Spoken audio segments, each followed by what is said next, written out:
Des scènes de chaos ont éclaté au Cameroun. Résultat, Douala s'est embrasé. Des manifestants sont descendus dans la rue, la police a sorti les gaz lacrymogènes et l'air de la ville était très corsé. À Tiang aussi, dans l'ouest du Cameroun, il y a eu des émeutes. Des manifestants ont brûlé le palais de justice. D'après Oprika News, les forces de sécurité ont eu du mal à contenir la foule. Foule qui est partie dans tous les sens, façon un match de foot sans arbitre. Le palais de justice brûle. La maison du RDPC brûle aussi. Pendant ce temps, le pays attend toujours le résultat du scrutin prévu d'ici le 26 octobre. Je me demande si au Cameroun, on va aussi parler de la génération Z dans les médias occidentaux. Allez,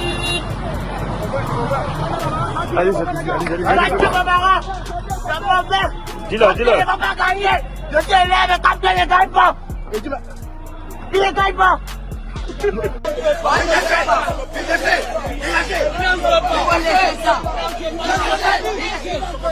On veut un changement. Nous voulons un changement. Nous avons brûlé la voiture de la gendarmerie nationale. Oui, ils ont envoyé beaucoup de balles, 6 balles contre nous. Et voilà que nous avons vaincu, ils ont fui. Qu'est-ce qui s'est passé? Ce matin, j'ai reçu des messages de personnes qui montraient des affrontements. Les tensions sont à leur comble. Le mercredi 15 octobre 2025 à Douala 5e. La journée a viré au chaos devant les locaux de Elekam. Jets de pierres, cris, fumée de gaz lacrymogène et j'en passe. Tout est parti d'une rumeur, une simple rumeur de fraude. Oui, une rumeur alimentée par de nombreuses vidéos déjà publiées sur Internet. D'ailleurs, dans certaines vidéos même, on voit comment on bastonne des agents de l'ECAM. Je ne peux évidemment pas vous montrer les images. C'est violent. Imaginez une foule de 20 personnes, 30 personnes rouées de coups ou balancées dans tous les sens un individu. C'est à peu près ça l'image. Donc on sent que l'ambiance est déjà tendue au Cameroun, puisque à Douala 5e, il a suffi que quelqu'un crie « bourrage d'urne » pour que le quartier s'enflamme plus vite que, je ne sais pas, un bidon d'essence sous le soleil de Bonabéry. Les gens criaient de partout. Ce n'était pas du jeu, raconte un témoin encore choqué qui parle de la scène. Donc, bilan, plusieurs arrestations et un agent de l'ECAM blessé au bras et au visage. L'ambiance. Selon la version officielle de l'ECAM, et j'insiste sur la version officielle de l'ECAM, tout est parti d'un passant qui a cru avoir vu un truc louche. Par réflexe, il a alerté la foule et en quelques minutes, les jeunes et les mototaximans ont foncé sur le siège communal. Les agents électoraux se sont rapidement retrouvés dépassés avec les jets de pierre qui fusaient, donc la police est intervenue tambour battant pour pouvoir essayer de calmer les choses. Heureusement qu'ils soient arrivés vite, précise le communiqué de l'ECAM, sinon la situation aurait pu être pire pour les agents communaux. Les meneurs de l'affaire ont été embarqués direction la poste de la gendarmerie. Le sous-préfet et le préfet ont accouru sur les lieux pour pouvoir calmer le jeu. Mais pour les habitants, cette matinée va rester un souvenir traumatisant. Les gens couraient dans tous les sens. Les yeux brûlaient, leur gorge était en feu. Même les vendeurs d'arachides pleuraient. C'est ce que raconte un commerçant du quartier Makepe. Suite à ces événements, le préfet du Vouri n'a pas traîné. Un arrêté immédiat a été publié et il y a une interdiction totale de toute manifestation publique jusqu'à la prestation de serment du prochain président. En clair, plus de marches, plus de mouvements d'humeur, plus de mouvements improvisés. Même deux personnes qui se disputent un peu trop fort vont finir convoyées pour simple vérification. L'objectif de cette manœuvre, c'est de calmer le jeu dans la ville déjà sous haute tension et éviter que la colère ne se propage. On peut lire là, le préfet du Vouri interdit toute manifestation de rue jusqu'à la prestation de serment du nouveau président. Est et demeure interdit. Motif pris de velléité manifeste et évidente de troubles à l'ordre public, toute manifestation de rue jusqu'à la prestation de serment du nouveau président de la République, indique l'article 1er de l'arrêt. L'alinéa 2 de l'arrêt précise les manifestations ou rassemblements visés. À cet effet, tout attroupement et ou regroupement, toute marche, tout mouvement d'humeur et toute autre manifestation publique non déclarée ne seront tolérés durant cette période sur toute l'étendue du territoire du département du Vouri. Enfin, le préfet du Vouri ajoute que tout contrevenant à la présente mesure s'expose à des sanctions prévues par la législation en vigueur. Voici le document en question, donc ça a 3 articles. L'affaire de Douala 5e n'est que la partie visible de l'iceberg. Depuis la présidentielle, l'atmosphère politique est aussi fragile qu'un verre d'eau sur une table bancale. Plusieurs candidats dénoncent des irrégularités et parlent de falsification de procès-verbaux. Et l'ECAM de son côté jure que tout se passe bien. Mais sur le terrain, la population n'y croient plus vraiment. Franchement, on ne sait plus à qui faire confiance. Les communiqués disent une chose, la rue dit autre chose. C'est ce qu'a confié un habitant de Bonamoussa dit.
Le changement d'abord.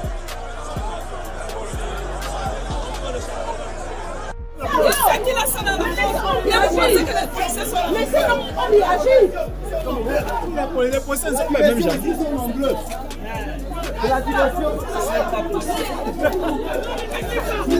Maman. Je ne pas mal, je déchire. Non, ne décide pas, s'il vous plaît. Tu décides du RDPC, voilà ça. Voilà ça. On a stoppé. On a attrapé, on a attrapé, on est compris de Nyom 2. Restez au sol. Compris de Nyom 2. Compris de Nyom 2. Alors, pas du monde de Nyom 2. On a attrapé un fraudeur tout à l'heure. Ouais, la main, laisse-moi, pas pour moi. Gang, laisse-moi d'abord. Ouais, laisse-moi d'abord, non. Parle. Les gagner là, les gagner là. On va repetir. Qu'est-ce que vous êtes en train d'organiser comme ça? Elle est en train de te parler, mon frère. Donc, tu viens ici, me dire de souffrir, n'est-ce pas? Vous me dites de souffrir, n'est-ce pas? Ok. Non, je suis en train de... Tout ce que je fais là, je suis en train de prendre. On continue. Ouais, la main, laisse. Gang, Yomba, laisse-moi d'abord passer. Laissez-moi passer. Vous n'avez... Ouais, voilà la maison de parti de Tchang en feu. Voilà ça.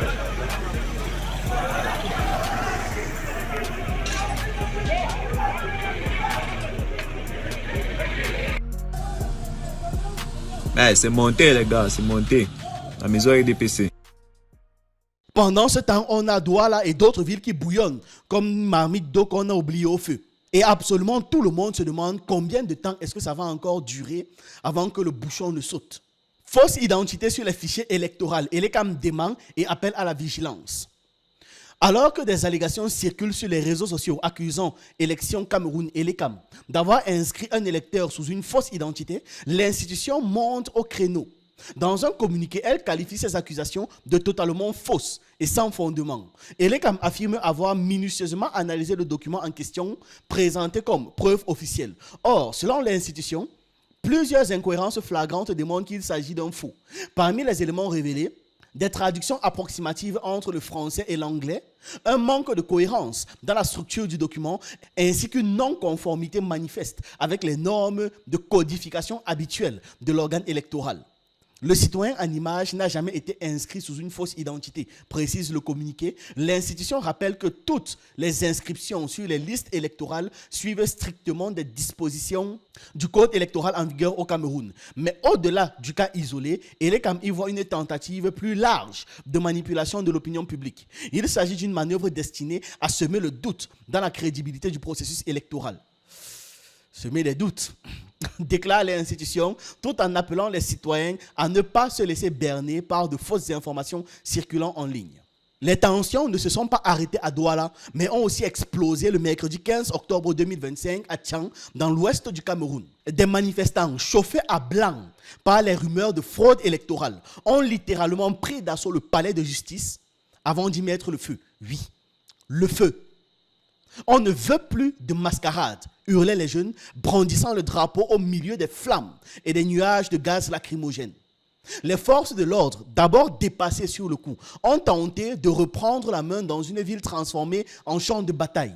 Une ambiance de chaos comme le Cameroun n'en a pas connu depuis belle lurette. D'après plusieurs témoins, tout a commencé tôt le matin, après une diffusion d'informations suspectes sur des procès-verbaux retouchés. En un rien de temps, les rues se sont remplies, les routes ont été bloquées, notamment au carrefour gendarmerie, et la colère a explosé contre tous les représentants de l'autorité. Le palais de justice brûle, la maison du RDPC brûle aussi, racontait un habitant au téléphone, une voix couverte de cris. Devant le commissariat central, un véhicule a été réduit en cendres.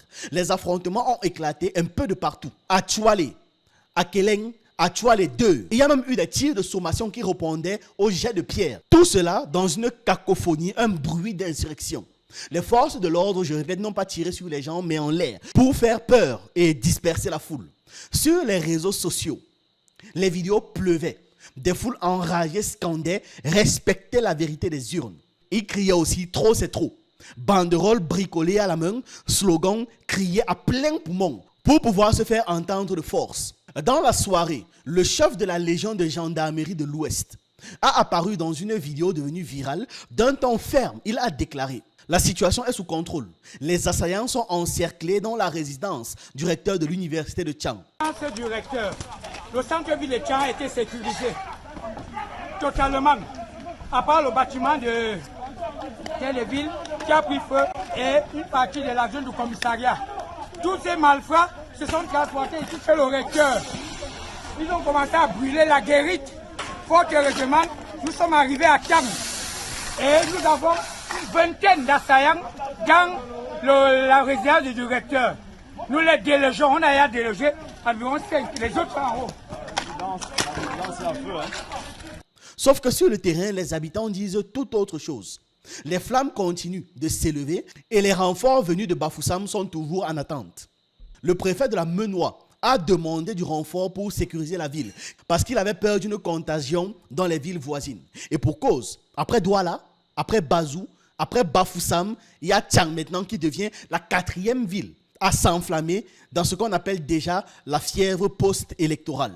À Maroua aussi, le préfet de la Diamaré met en garde contre les velléités d'installer le chaos et la désolation, qui lui a été donné de constater avec stupéfaction depuis le début des opérations de vote le 12 octobre 2025 que des personnes déjà bien identifiées, dont certains se réclament des communicateurs, sont déterminés à installer le chaos et la désolation dans la ville de Maroua particulièrement visée et au-delà. Ainsi, leur ligne de communication vise essentiellement à faire monter la tension, la haine et la division au sein de la population par la diffusion d'informations dénuées de tout fondement et suffisamment teintées de manipulation, d'outrage et de provocation pour des desseins sinon inavoués, du moins visant un seul objectif, la déstabilisation et la fragmentation de la ville de Maroua. Certaines d'entre elles tiennent des réunions bien suivies par les autorités et lancent des recrutements des conducteurs de mototaxi. Voilà globalement ce qu'il a déclaré dans ce communiqué radio-presse qu'il a signé. Au fond, ce qui se passe à Tchang, comme on a aussi entendu dans les autres villes, dépasse largement le cadre de ces villes-là spécifiquement. C'est tout le pays qui gronde. Depuis le jour du vote, la méfiance est à son comble. Certains candidats dénoncent les procès-verbaux fantômes et les cam crient à la manipulation orchestrée et les citoyens, eux, n'en peuvent plus. C'est pour ça qu'ils sont au taquet. Ce n'est pas juste une histoire de bulletin, c'est une question de respect du peuple, a déclaré un jeune manifestant, le visage couvert de sueur.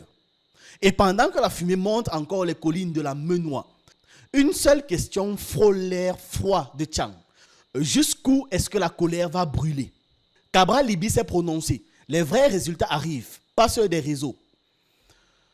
Dans un communiqué, le candidat du PCRN appelle les Camerounais à patienter jusqu'à ce que le travail de la compilation des résultats du scrutin présidentiel soit fait.